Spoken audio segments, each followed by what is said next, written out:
Depuis toujours, nous profitons des richesses offertes par Dame Nature. Un long chemin a été parcouru depuis le recours aux animaux, aux céréales et aux plantes, jusqu'à la découverte des premiers antibiotiques.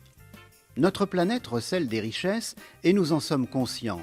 Les animaux, plantes et micro-organismes contiennent des milliards de ressources génétiques utiles. Certaines sont déjà bien connues et bon nombre d'entre elles sont utilisées pour fabriquer des médicaments, des aliments, des produits cosmétiques ou d'autres produits importants. Mais une grande partie des richesses que la nature nous réserve n'a toujours pas été découverte. Prenons par exemple une plante cachée au fond de la forêt tropicale. Seuls les habitants locaux pourraient savoir comment l'utiliser, alors que sa composition génétique pourrait bénéficier à des millions de personnes à travers le monde. Pour le progrès de l'humanité, il est important de partager et de mettre à profit les ressources génétiques mondiales. C'est pour cela que nous avons besoin de règles convenues au niveau international en matière d'APA, accès et partage des avantages liés aux ressources génétiques. Comment accéder aux ressources génétiques et partager les avantages de manière juste et équitable entre ceux qui les utilisent et ceux qui les fournissent est illustré dans l'APA expliqué simplement. Chaque pays détient des droits sur les animaux, les plantes et les ressources génétiques qui se trouvent sur son territoire. Quiconque venant d'un autre pays et voulant utiliser ces ressources est tenu de respecter ses droits de souveraineté. Ceux-ci furent réaffirmés par 172 pays au sommet de Rio en 1992 à la naissance de la CDB, la Convention sur la diversité biologique. La Convention sur la diversité biologique et ses lignes directrices de Bonn définissent les principes de l'APA. Une entreprise ou un chercheur étranger peut uniquement avoir accès à des ressources génétiques si le pays fournisseur a donné son accord. Cette disposition concerne également les connaissances traditionnelles associées aux ressources génétiques, car ces connaissances détenues par les communautés autochtones et locales jouent souvent un rôle important dans la découverte de nouvelles substances actives contenues dans des ressources génétiques. Conformément à la législation nationale, le consentement préalable donné en connaissance de cause, CPCC, doit être obtenu auprès du pays fournisseur. La demande du CPCC doit exposer la nature et le but des travaux de recherche et d'utilisation prévus.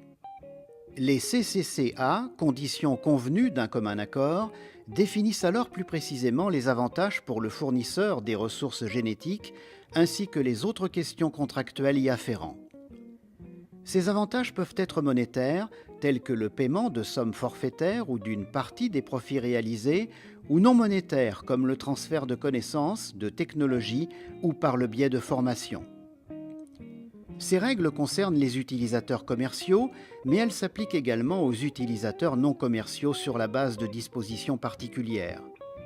Le concept repose sur l'idée de préserver notre diversité biologique en partageant de manière juste et équitable les avantages découlant de son utilisation. En 2010, le protocole de Nagoya a précisé les principes de l'accès et du partage des avantages stipulés par la Convention sur la diversité biologique. Ces principes s'appliquent de manière juridiquement contraignante aux pays fournisseurs ainsi qu'aux pays utilisateurs de ressources génétiques. Tous les concepts évoqués jusqu'ici sont partie intégrante du protocole de Nagoya. Il a pour but de garantir un accès approprié aux ressources génétiques et le partage des avantages qui découlent de leur utilisation.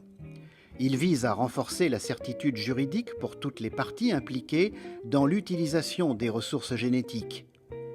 À cela s'ajoute un autre élément important qui vient compléter le protocole. Des points de contrôle officiels devront désormais être désignés dans les pays où sont utilisées des ressources génétiques.